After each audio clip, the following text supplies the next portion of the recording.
Welcome back to the Love Better podcast. This is your host, Shasmin Bank, and you know you can bank on me. And I know I have been gone for 4 months, and I have just been going through a life transition and had to make a very tough decision in my own personal life.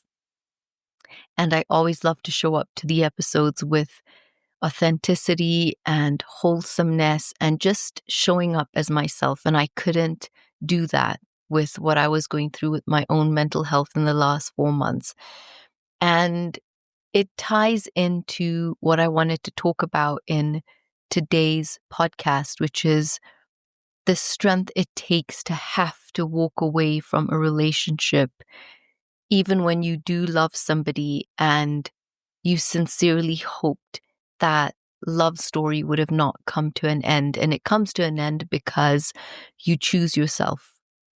And Julian Turecki says something so powerful. She says that one of the bravest acts you can do is to choose yourself. And sometimes I feel this advice can feel so cliche and it can feel so simple, but it takes a lot of strength to put yourself first, and it takes a lot of strength to choose yourself, especially if you are somebody that has always been a people pleaser, especially if you have someone who has a base of anxious attachment, especially if you are somebody that always showed up in that relationship giving, sacrificing, self-abandoning, fixing, rescuing, being the therapist, being the caretaker, being whatever role this person needed in order for you to be seen and in order for you to be loved.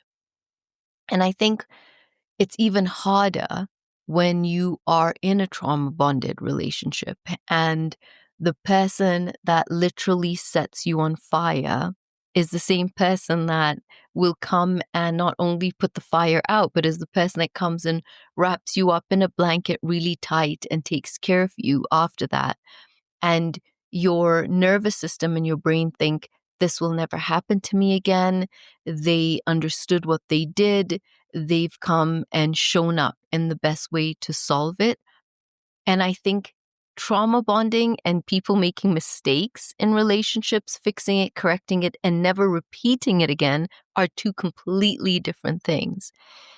And so when you do walk away from any relationship where you have to choose yourself, it could be that you've walked away from a relationship where things were good and the relationship not necessarily had to be decaying or abusive or something was traumatically happening, but just that you have fallen out of love with this person and they don't deserve to be in a relationship where they are not loved the way they deserve to be. And you don't feel like they can fulfill the parts of you that you are now because you might have been with them for a while, you've grown, you've changed, and maybe as you grow and change, you both didn't learn how to love the new versions of who you both are at this stage. And so you grow apart and you just make a decision that we might just be better off as friends. That heartache is still painful.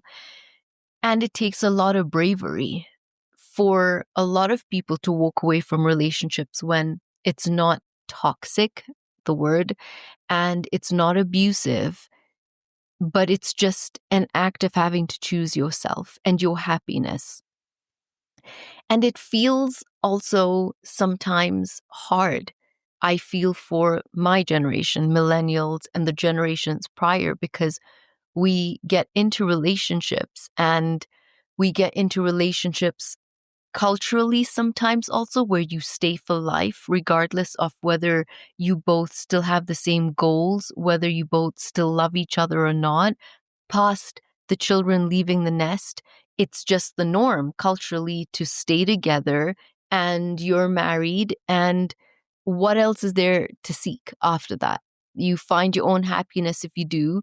And if you do find your own happiness and you come back into the relationship and you're reminded about how unhappy you are, you just keep going right back out there to that hobby, to that job, to that group of friends to be able to fulfill yourself. But when you do walk away from a toxic relationship, and you have to digest how hard that relationship was. It is beyond one of the bravest things you can do. And that also comes to people who have never understood truly what their self-worth, their self-value was without anyone having to give them validation. And so often I also see that people who finally choose themselves and walk out of trauma-bonded relationships, which is always in a relationship, they never knew how to be alone. It was always too scary to be alone. And so you always settled into these relationships with people that filled a part of you. They filled a part of that wound, not all of you. And because they only filled those little wounds inside of you as you kept growing and finding different versions of yourself, there was a part of you that started to recognize you're more than that wound. And there's so much more about you want to explore.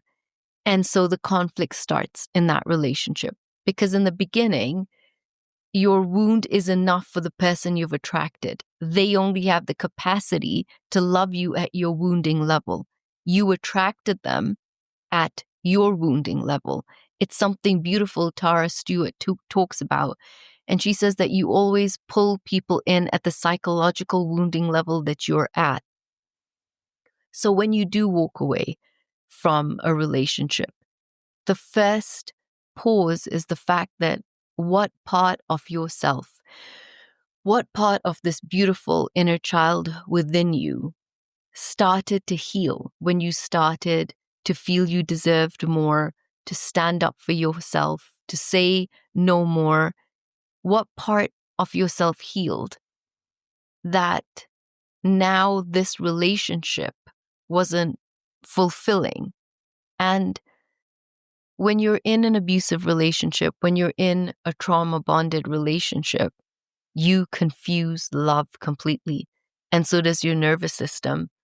And sometimes it can also stem from, not always, sometimes it can stem from your childhood, and where you truly just watched love be so dysfunctional, or you just watched love not be the love that you're hoping for. You watched love be silent treatment. You watched love maybe with an alcoholic parent coming in and coming out.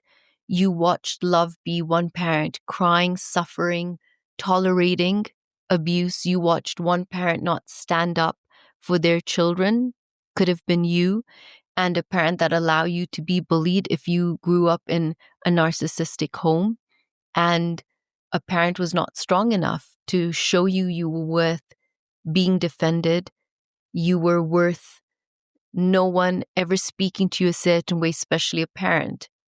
And sometimes when you are growing up in a situation like that and you don't have a parent defend you and show you that you are not worthy of another parent treating you a certain way, then you grow up with this blueprint that love is someone can treat me this way, and you stay silent because that's what love felt like. You knew that your parent loved you and they were yet emotionally abusive and would still come and put you into bed or show up to school or love you in the way that they could.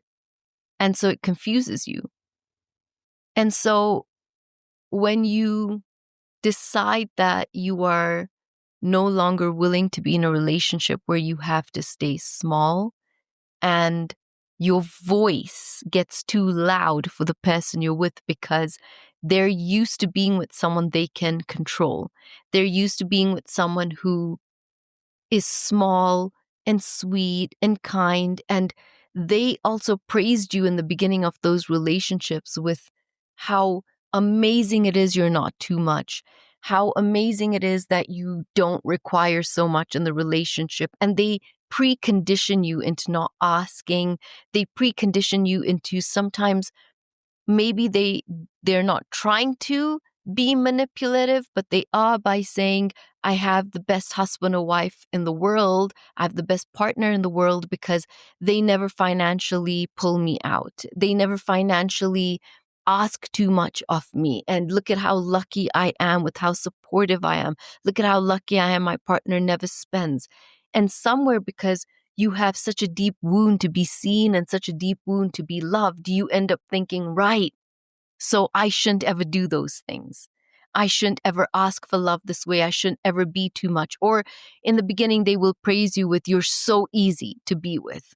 I could never be with someone who's too much, and when you start to get too much, it just gets so icky for me. And so when you are still living from your wounds and getting into a relationship early, when you haven't sorted out your wounds or even found your sense of self, then you tend to find the sense of self the other person gives you. You tend to wear the mask they put on you, and you will try make that mask fit so that they love you. Because if they've given you that mask, then they will love you because they gave that to you. If you choose to put your own mask or you choose to take out the mask that they've given you, what if they don't love what they see? And so when you're in these trauma bonded relationships, you go through cycles that your nervous system, when you leave, won't even believe that you've been through. And sometimes you end up being in a situation where when you do leave, your nervous system shuts down to a point where it's just numb, exhausted, tired. You feel like you're not progressing or doing anything productive because you are flat out exhausted from walking away from a relationship you were constantly surviving, from the fights, the tension, and how toxic it would build and get. And you would live that cycle multiple times a day. And so when you pull away from that sort of an environment and you're now in this more safe environment, your body literally is grounding itself and is not dealing or processing yet. And so you could have some periods where you feel numb, then some periods where you start to feel great and you're feeling amazing. You walked away and you chose yourself, and now you're starting to appreciate the peace. You're starting to appreciate your decision and your choice. You're starting to look in the mirror again. And I know it could sound silly, but you could look in a mirror. Like I used to look in the mirror, and I would look in the mirror because I'm brushing, combing my hair, putting my makeup on, but never really looked in the mirror to look at me and to see me. And so when you do walk away sometimes from a very, very, very hard situation, and you still did care for the person and you deeply loved them, your nervous system just needs time to recognize what a new safe is and then to be in that loop for a while. Because your nervous system can't suddenly believe that after 2 days, 3 days, everything's okay. Because maybe you could have been in a relationship where they traveled and they would come back. So your nervous system would get a chance to breathe a little bit, catch a bit of a heartbeat, and then lose all of that again when you're in an abusive relationship. And I mean abusive, it could be verbally, emotionally, or physically. And now when you've pulled away from that kind of a relationship, your nervous system is trying to believe that safety is lasting, that the unsafety that will come now is from deep inside you pulling out memories or trauma or things you have to deal with. That's the only unsafety you deal with until you make all those emotions, as Joe Dispenza says, you turn them, into wisdom, because you detach from the emotions of what used to happen when you deal with the trauma and you get the help, so that now those emotions become the wisdom that guide you and give you the lessons that you need at this point in your life. And it's so okay to take your time to heal. It's so okay to feel no shame that you might miss them. It's so okay to understand trauma bonds are addictive.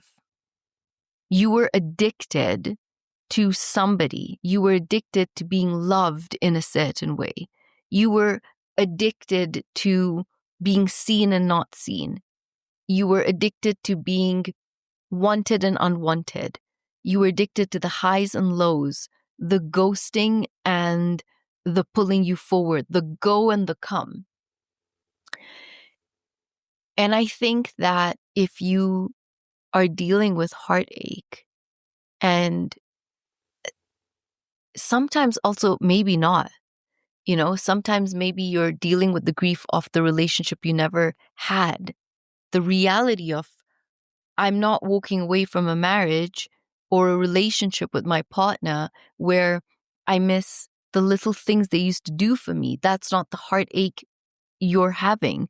You could be having the heartache now of the realization that you never really had the relationship you wanted, that you never saw the moments that they loved you, cared for you. You can't really find the moments of the little things they did do for you because your only way to have stayed in that relationship and survived it for so long was if you constantly made excuses for them, and if you were always trying to make what was normal a gift.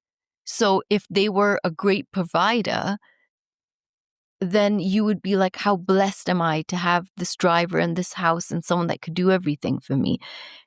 But you're not grieving the coffees they made for you every morning. You're not grieving that they knew the little things that you needed in the month or throughout the day and would do these little things for you. And now you're hurting from a love you had with somebody and that's not existent anymore. So there are different kinds of grief. There's different kinds of heartache. And I'm talking about the heartache where you recognize, I chose them more than they chose me. I'm talking about grieving the heartache of, I definitely loved them more than they loved me. I'm talking about the heartache of you knowing you never could experience safety with that relationship, so you convinced yourself of what safety really was. And I'm talking about grieving what wasn't. And a lot of the time, sometimes you walk away from a really hard relationship. And when you walk away, sometimes you can feel, I don't feel heartbroken. I'm not hurting. I'm getting divorced, but I don't feel this deep pain. And that could also be because you grieved for so long before you left. You cried all the tears in the marriage. You cried all the pain in that relationship prior to leaving.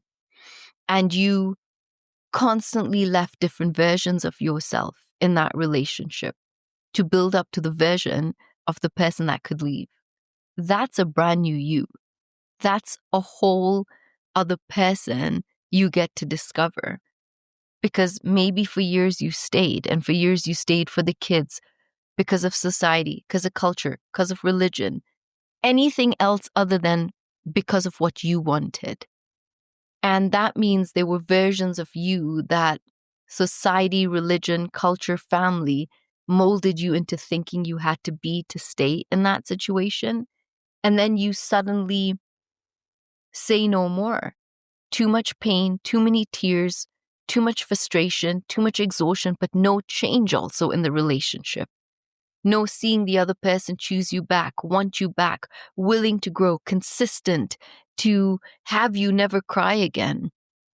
You chose yourself because you didn't want to lie next to someone that could lie next to you knowing you're crying, and he or she could snore.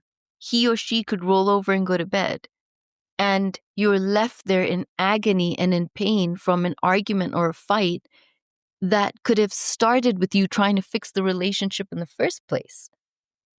Not every single fight was had because you were looking for connection in the wrong way, because you couldn't get connection from intimacy. You couldn't get connection from sex because they wouldn't have sex with you.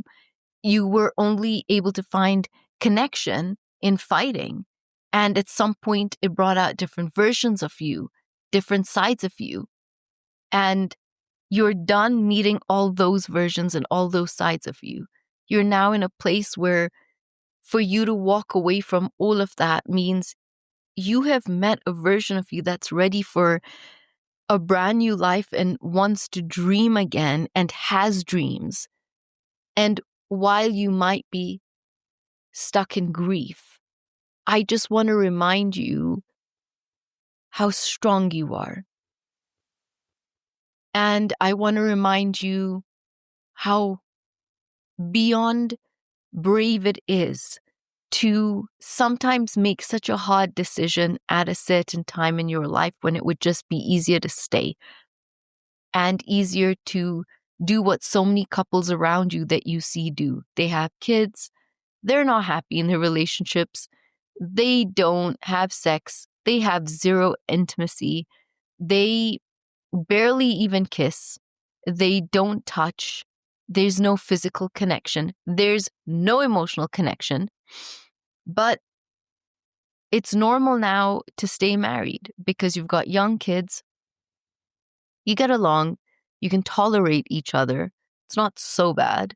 So you stay. But you wanted love. You only ever had all the fights you did in your relationship because you believed the two of you could have had that kind of a love. That's why sometimes I say the worst thing we can ever do is fall in love with potential, fight for potential, and then try and groom potential to end up being what potential should be, which is the vision in your mind. It's not who they are. And sometimes it takes a lot to recognize someone's capacity. Sometimes it takes a lot to step back and realize they have shown you who they are. They are showing you how much they can give the relationship. And you're the one looking for more. And it's a brave thing to not settle and think that in you looking for more, you're too much. But in you wanting more, it meant you didn't want to settle and lower your standard. Because when we're looking for a life partner, we don't want someone that just loves us, and we don't want someone that can just say, I love you. You want someone that has the grit to choose you when life is testing you both. When life's not only testing the relationship, but when life is testing you both individually. Because there are times in life where for a healthier couple, life tests you individually and you forget to just reconnect as a couple. And that can be worked on.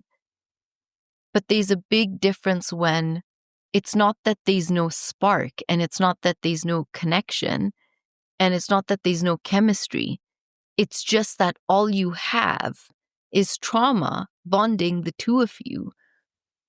All you have is love is experienced in pain and destruction. And inevitably, the pain and destruction of the both of you, until one of you is brave enough to say no more. And when you pull yourself out of a trauma-bonded relationship, it can feel, even if you have an oxygen mask on your face, that you're not breathing. Because your brain is addicted to the highs and lows of that relationship. And it's going to crave it again. And that's why the best thing you can do is not jump into another relationship, because you don't want to attract the wounding that you have not dealt with and healed yet.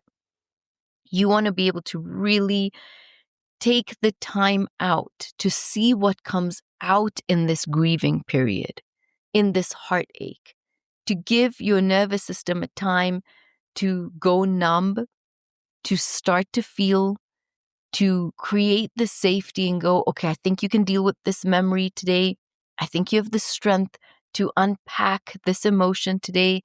I think you have the strength to do something new in your life as well. Start creating while doing all of these. And then sometimes your nervous system will just be tired and be exhausted, and that's normal. That's okay. And sometimes it's also seeing the little progress when you do leave a really hard environment and you start to do the little things that you loved to do before. You start to read again, you start to journal, you start to go to the gym, or you start to walk or go for yoga or go for your runs. You start to meditate again. You start to un-isolate yourself. Because when you're in a toxic relationship and you're trauma bonded, a lot of the times you isolate yourself, or they isolate you, because you are too exhausted to put up a front in front of people to keep showing how perfect your relationship is, because you've just had a fight. You've exhausted from a couple of the fights that you've had during the weeks, and then you have to go meet people and show people that you're completely okay, because you know if you don't show people you both were okay, they're the same people who could see that you're not okay. They're the same people who'd be like, we don't think you should even be with this person. You don't want to hear all of that when you were in that relationship. And so it was just easier for you to withdraw and not deal with the truth, because the truth would be you'd have to sit with people when they ask you, how are you? You either pretend or you say the truth and you lean in and you ask for help. And very often people that don't leave trauma bonded relationships end up being very lonely or alone. One, because sometimes the people around them just get too exhausted with, we've told you, you don't leave, it's the same pattern, and until you leave, this will never stop. Or they just end up being alone and exhausted because they know it's a one-sided relationship and the whole relationship falls on them to put together and to fix. But I wanted to just come back into starting to record these episodes also from a place where I feel like I get to just share this platform so authentically with you.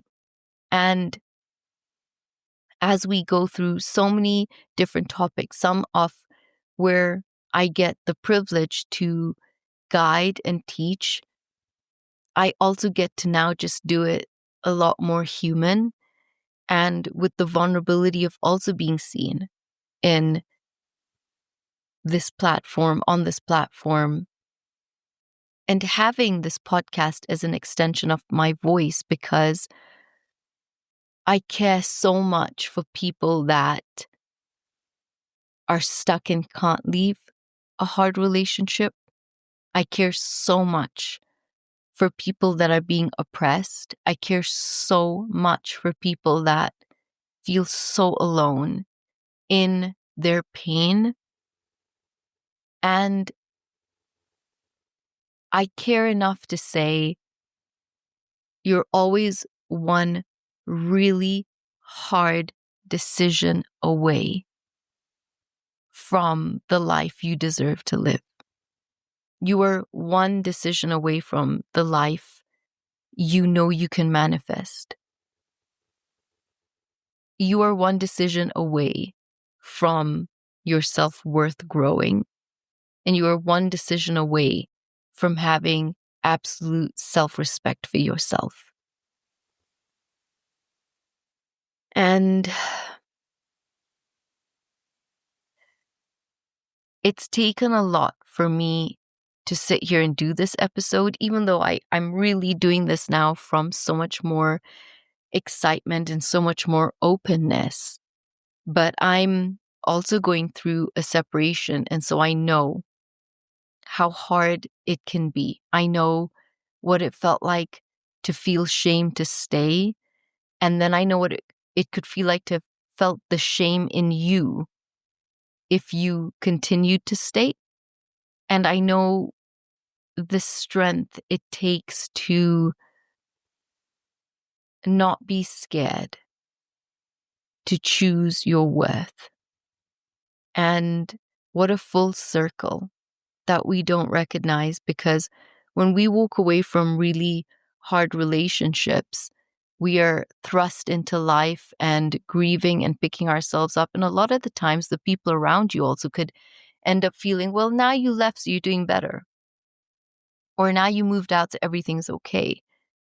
And they don't understand that you're starting to just unpack different pockets of that relationship and different pockets of yourself that would attach to that relationship. And it's okay to take your time and be slow. But I also want you to simultaneously start to see the little wins in your life. The little wins of starting to make friends again, or wanting to go out again, wanting to lose weight, wanting to eat better, wanting to exercise, wanting to start a routine of meditation at night, wanting and failing to start it in the morning. That's me. I've been great at the meditations at night, battling, so honestly, not getting onto my phone and then just jumping along, with going through my phone and checking my WhatsApps and replying to things like that. I'm trying to get into a better routine of when I wake up in the morning, doing a Joe Dispenza meditation and setting the tone of my day. What has helped me also is really connecting to Dr. Joe Dispenza's work and really connecting to him talking about when you want a new reality, you have to create a new personality. And that new personality that creates that new reality cannot be the person that lives in anger, lives in shame, lives in the emotions that can block you manifesting something better. That being said, I've been very cautious and careful to not numb, push away, or not deal with any emotions. So I'm very present when they come up, and I will journal or listen to some music or allow the thought and the feeling to pass through my body, because the last thing I want to do is trap any negative emotions in my body, which I probably already did, which you've probably already done in staying in a relationship long enough where you were already in survival. And so something I'm so consciously aware of is I know that to have the future or create and manifest the future that I really want, it's not going to come from feelings that pull that vibration down. It can only come from feelings that pull it up. But I'm very real with the days when if I'm low, I'm low. And I will still do everything to come back to the consciousness of how I want to feel, the consciousness of what I really am feeling, and where is that stemming from, and being brave enough to go deep into the thoughts and thank them for being there, and thanking my nervous system for starting to trust that I can handle tough things. And that's what I would love for you to be able to freely do too, is to not feel shame about your process and your journey. And you could be a year from now listening to this podcast and you've gone through a divorce and you're in a different space. You could be getting divorced right now and feeling so alone. I want you to know you're not. You've got me, you've got people in this community that will listen to this podcast and write in and talk to me, comment, and let me know where you're at and how you're feeling. Because the more we're vulnerable, the more we're real, the more we're authentic, the more we're extremely raw about our journeys is where we can get other people to feel seen too, and to feel this is normal. I'm not entirely alone in feeling broken. I'm not entirely alone in still giving that relationship another chance. And I'm not alone in walking away and it hurting. And, I did something difficult during the beginning of my separation. I went and ran a half marathon. And I've always run and I've always loved running because it's been a place I've always been able to process and think. But I've had a very hard year and a half and an extremely tumultuous, I would say, June to the end of September. And life was hard. And my son, he's 21, decided he wanted to run a 21-kilometer marathon. And he was doing it 21 for 21 for his mental health as well. We have an amazing podcast we've started together, mother and son. It's called The Perspective Podcast. GS on YouTube and on Spotify, it's the Perspective Podcast. And we're very real and raw about our journey and our thoughts there. So if that's a space you'd love to enter, please do. And so back to my journey with the marathon. So my son decided he wanted to do this 21-kilometer marathon, and I decided to join him because I didn't want to be left out. And we have an 18-year age gap. So we feel like sometimes we're a lot more siblings than we are mother and son. Absolutely the best thing in my world, my son. And so when I decided to run this 21-kilometer marathon, I was supposed to have trained for 12 weeks with the Nike Run app. You're supposed to run 3 to 6 times a week, interval runs, long runs, short runs, recovery runs. And I trained a total of 4 weeks because my mental health was so bad. And I was not in a position to just eat so well and get out there and put my headphones on and go running. But I did it.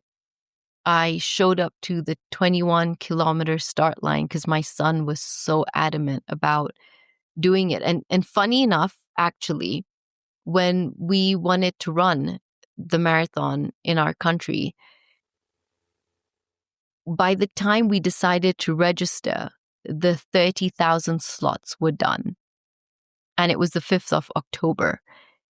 And we were running the marathon the 26th of October. So we assumed we had so much time to sign up. And when the slots were finished, my son and I were heartbroken, especially my son. I was so down in my life, I could have done with not running something that difficult and grueling on my body because my nervous system was just not there. It was just not aligned to, at that time, pushing more strain out of it than the strain it had to just do this survival thing of life.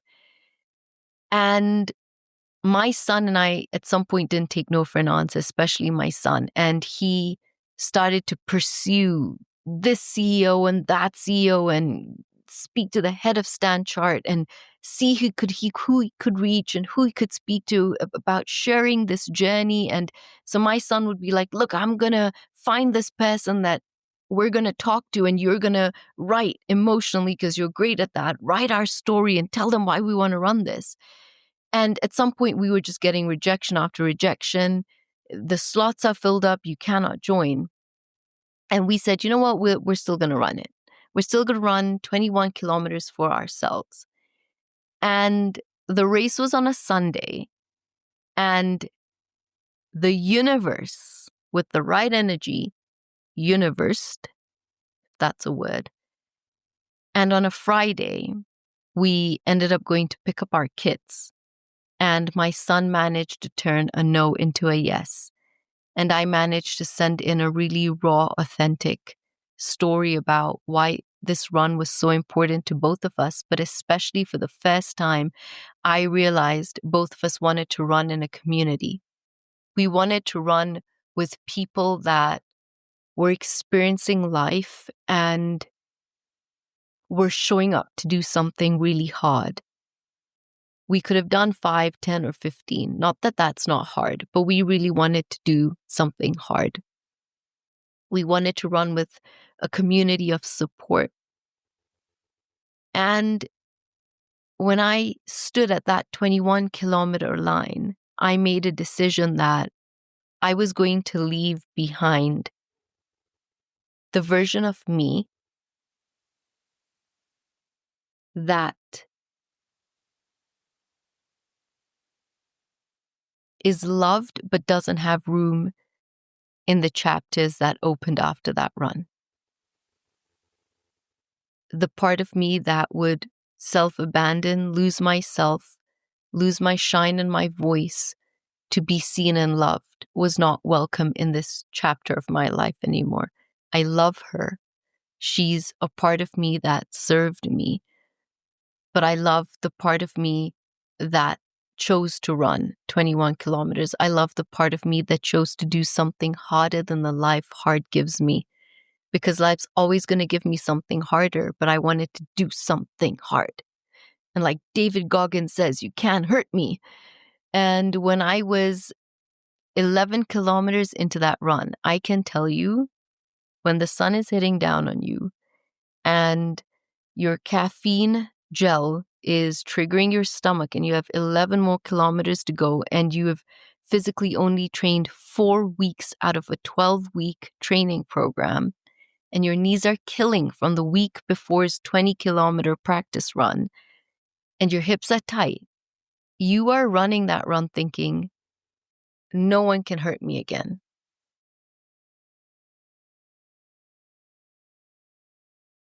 Sorry. You are running that run now knowing that you are strong enough to do hard things that are your choice, to choose your pain and not choose a pain anymore that you are exhausted being in and a pain you don't understand because that pain stemmed from you wanting a better relationship and you wanting more out of that relationship. This is a pain you're choosing. And that knee pain suddenly was delicious. And the sun being so hot and shockingly hot at 8 a.m. was amazing. And the rumbly tummy on the caffeine and the tight hips and all the pain, every step, every run that came after that was my decision. I chose that pain and I chose that suffering. And when you choose something so hard for yourself, no one can take that away. And at 11 kilometers, my son and I had been running together, and then he had a lot more in him, so he took off. And he made this heart sign above his head, and he ran. And I bent down to tie my shoelace at some point, looked up, couldn't find him anymore. And so the next 11 kilometers were mine. And they were mine to think. They were mine to feel. They were mine to cry. They were mine to blank out in. They were mine to push through. And they were the 11 kilometers of self-discovery I didn't know I needed. They were 11 kilometers of, you can't hit me after this. And if you do, then there's just a little wound that hasn't closed up fully yet. And it's on its way. It's healing and it will be a welcome scar in my life. But when I finished that race, I was so conscious to leave behind a relationship that served and didn't serve. And I was ready to run into a new version of me that I am yet to fully meet and discover and hold and hug and create room for and love. And in this, I learned that I've been a mom since I was 18, so I've loved another. I've loved my son. I've loved my husband. But at 39, I'm starting to love me. And loving me means no one can manipulate me again. And loving me means that you take everything that has happened to you with so much grace and you step into radical responsibility for your part in staying, your part, even if you had to stay and it was hard, even if you stayed because of financially you couldn't get on your feet, even if you stayed because you had no family to go to, even if you stayed because you were terrified for religion. there's something more powerful in choosing radical responsibility and knowing that I stayed for whatever reasons I did. Then that became me. I didn't stay because someone was doing something to me. And suddenly, when you take radical responsibility with grace, kindness, then you sort of take the charge away from the pain of that relationship. Suddenly, there's no longer a villain in the story, and you're not a victim. There's just pain, and pain on both sides.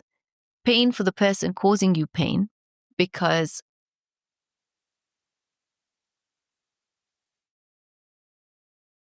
they haven't had a chance to work on their wounds or were not brave enough to dive into them. And at some point, you stopped being the blinker in someone else's life and chose to turn the flashlight on yourself. You chose to be the person that's not trying to get someone else to change and be perfect and heal so that you could have the ultimate relationship of your life and be seen and loved. Now you chose to heal and be brave and choose yourself. And that is so powerful. And there's a beautiful power when you settle into doing something harder than you thought you could. And running for me always was, and even more now, is something that takes grit. And every time I run, I'm reminded of a run is like a relationship. I don't always want to go on this run. Sometimes it's raining, sometimes it's early, sometimes it's really cold, sometimes it's really late. Sometimes I'm getting runner's toe and it's not even healed and my knees are still hurting. And yet, whenever you're on the run, it's just you and yourself and your thoughts and your mind. And you learn how resilient you are and how strong you are and how you can heal your body enough to complete a run and get through it. And it's like a relationship. Because in a relationship, there's always change. It's never the same thing. You're never the same people. But the difference is I choose to run. I choose to complete a run. And that's the kind of relationship you want to be in. It's not always the same race, but you're with someone you can trust and you know has got you. Like I've got myself in my runs. I will make sure I complete that run. If I have to slow down, change my pace, adjust my body, lift my knees, pull my chin up, be aware of the run and conscious of it, I've got myself. And it's like a relationship. You want someone to get you the same way through all the uncertainty of what life will bring you both in that relationship. And so I think this is the first episode in all the podcasts I've done where I'm not just sitting here as a certified professional teacher or a coach. I'm sitting here as a human that wants to connect to you and relate to you. I'm sitting here still not having fully shared my story because I want to hold on to the integrity that I don't have the permission to share what's happened. And nor do I ever want to take the grace away from someone else.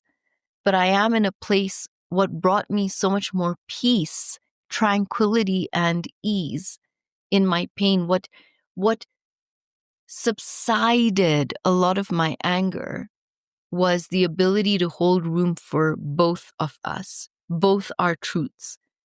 That your pain causes me pain and my pain causes you pain. And my pain was willing to grow and learn and yours isn't, and that's okay. And the pain that you probably never wanted this for me. And I know that when you look deep down in someone's intention, in someone's heart, and you move past the conflict mind that tells you if someone wanted to, they would, they know when they're causing you pain and they still continue to do it. Yes. In essence, there's a part of their consciousness that does that. But when we go deep down into the purity, into the deep levels of someone's core and heart, and you always see the intention of someone, while it might from a conflict mind perspective be that their intentions to hurt us, their intention was never to hurt us. And that's why they're always so defensive to your pain. Because when you take your pain to someone, you say, this is what you did, someone always defends that they didn't do that. And that stems from, I'm not this bad person that intended to hurt you this way. And so what helped ease my anger was to hold all the truths together. The truths of you're just hurt, you're wounded, and you don't know better. And I'm going to leave it as, yes, did I bring so much into your world to want to change and for you to grow, and you chose not to? That's okay, because you were living at your capacity. And my capacity is to fill more, to want to grow more, to be so hungry for what life has to offer. And I could choose to stay with someone in that pain and live out my own individual life. Or I could just choose to choose me and then look at the relationship as a whole. Because no relationship, no abuse should be tolerated. And no one should emotionally or verbally abuse you. It's very different when you're in a relationship and you have these moments where you both bring each other pain, and then you can work on that. And, you said something nasty, I said something nasty. It's different to an emotionally, verbally, physically, mentally, sexually, financially abusive relationship. And ultimately, your gut, your core, it talks to you. It knows that you're not safe, you're not okay, and you're not happy. And I just want you to know that if you've managed to pull away from a trauma bond or a really hard relationship after many years, or even whenever you did, that you are beyond brave. You are strong, you are powerful, whether you're male or female listening to this.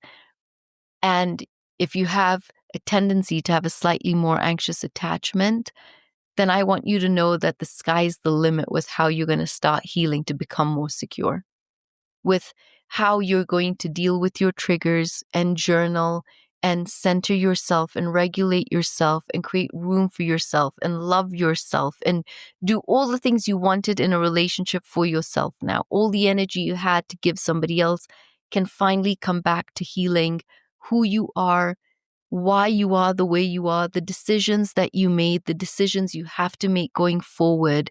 You are an entity that is not to be messed with or challenged. And whether you're a month out, 6 months out, or a year out, I hope you're in a place in your life where there's a fresh page in front of you. And the footnote is no longer your partner. That chapter is closing, which means you might have to still wind them up in this chapter. But I want you to be the head of your story now. I want you to be the main character. I want you to put life in to that story. I want you to throw some color in. I want you to throw some mystery in. I want you to enjoy the pain that comes with choosing yourself, because you didn't do that in your childhood. You didn't do that when you were a teenager. You probably didn't do it in your 20s. Maybe you didn't do it in your 30s or 40s, wherever you are in life. But you could be in your 20s and now you've chosen to choose yourself. And there's a little you in this heart that is looking up at you saying, did we do it? Are we okay? Have you got me? Can I trust you? Is everything going to be okay going forward? And you get to reparent the inner child and tell them, from today you have a voice. From today you are seen. From today you will never be bullied. From today I will always make sure you're safe. From today, I will nurture you and take care of you. From today, I will give you all the hugs you ever needed. But you and I, inner child and me, we are one now.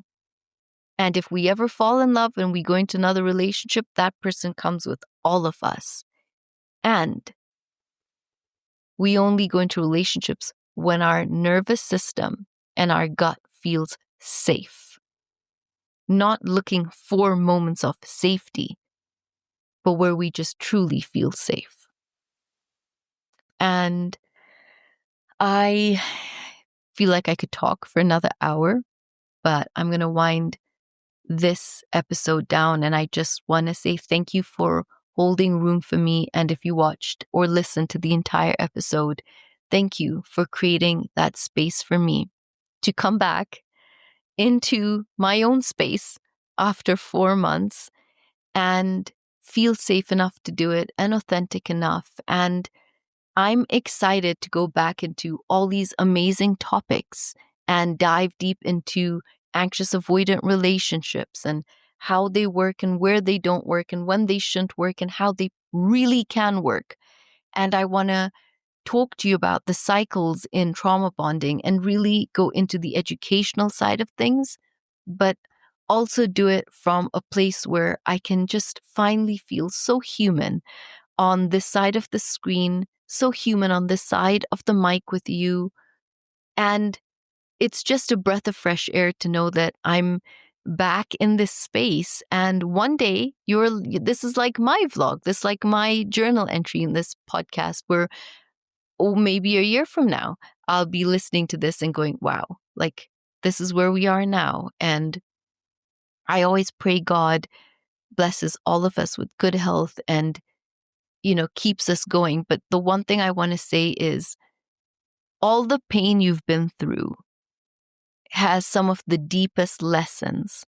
And when you take the time to process what those lessons could mean for your future, you start to now put down the flames of a lot of that pain. And I think that we are so brave to feel pain, to sit in discomfort, to sit in darkness.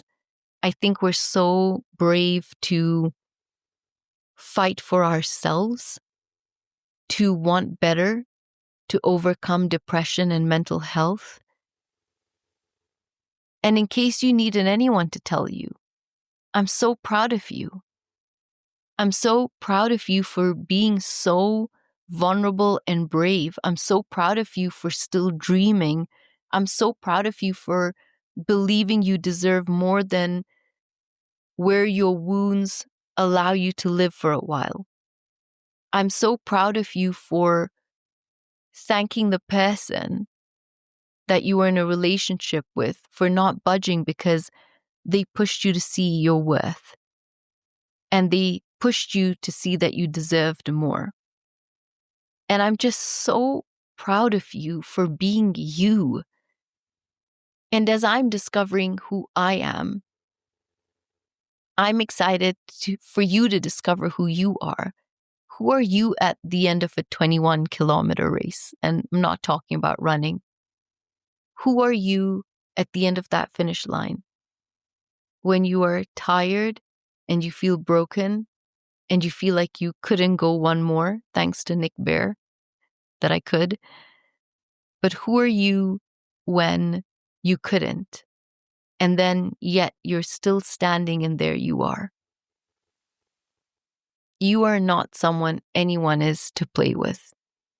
You are someone who's the eagle that chose to go up to the top of the mountain and peck out your talons and your beak and your feathers.